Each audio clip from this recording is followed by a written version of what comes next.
Hello' guys, welcome to my channel. আজি আকৌ আহিলোঁ মেচিনৰ নতুন এখন ভিডিঅ' লৈ। আজি এইবিলাক মেচিন বনাইছোঁ একদম কম প্ৰাইচত, একদম ল' বাজেটত। কাৰণ বহুতকেইটা মেচিন অৰ্ডাৰ পৰিছে, কিন্তু একদম কম প্ৰাইচত দি আছোঁ।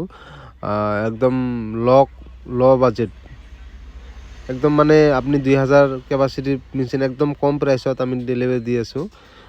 কাৰণ আমাৰ একদম এতিয়া কাষ্টমাৰবিলাকক মানে মেইন কথা হ'ল পোৱালিহে ফুকিব লাগে।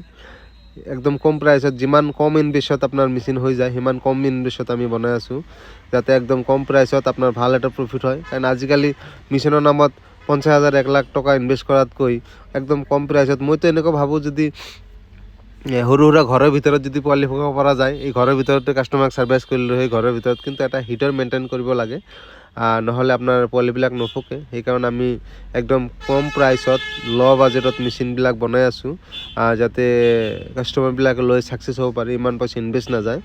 তো আপোনালোকে চাই আছে এইবিলাক চব মেচিন আমাৰ ৰেডি হৈ আছে। আজি আমি 2টামান মেচিন নগাঁও ডেলিভাৰী দি আছোঁ। এইটো আমি ডাইৰেক্ট ইয়াৰ পৰা গাড়ী দি নগাঁও পঠাই দি আছোঁ। চাওক, তো গাড়ীত তুলি আছোঁ একদম কম প্ৰাইচত।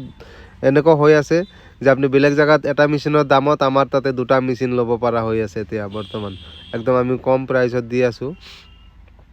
চাওক, এইটো মেচিনটো তুলি আছে। 2টা মেচিন আমাৰ তোলা হৈ গ'ল। 2টাত আপোনাৰ মুৰ্গীৰ 4000 কেপাচিটি আৰু কইল বাৰ্ডৰ মোটামুটি ধৰকচোন 10,000 কেপাচিটি হ'ব 2টাত, আৰু হাঁহৰ 4,000 হ'ব। কাৰণ মুৰ্গী অলপ বেছি হ'ব, কাৰণ আমি হাঁহৰ হিচাপত বনাইছোঁ, মুৰ্গীৰ অকণমান বেছি হ'ব। এইটো মেচিন আমাৰ আজি এতিয়া নগাঁও পঠাই দি আছোঁ। 2000 কেপাচিটি হিচাপত আমি বনাইছোঁ, অলপ বেছি সোমাব, কাৰণ যাতে অলপ বেছি সোমায়, কম যাতে নোসোমায়, একদম ধুনীয়া পাৰফেক্টকৈ সোমাইছোঁ। আৰু বহুতকেইটা মেচিন ৰেডি হৈ আছে, মোটামুটি 20টামান মেচিন ৰেডি হৈ আছে। এইবিলাক অৰ্ডাৰী মেচিন হয়, চবকেইটা অৰ্ডাৰী মেচিন। তো আপোনালোকে চাই আছে চব। এতিয়া গাড়ীটো আমাৰ পূৰা অলম'ষ্ট ৰেডি হৈ গৈছে। এতিয়া আমাৰ পৰা ওলাই যাব, নগাঁওমুখী ৰাওনা হৈ আছে। যাওক, আজিলৈকে এইখিনিতে শেষ কৰিছোঁ। আপোনালোকৰ যদি ইনকুবেটৰ মেচিন লাগে আমাৰ লগত যোগাযোগ কৰিব, ইনকুবেটৰ মেচিন পাই যাব একদম ল' বাজেটত।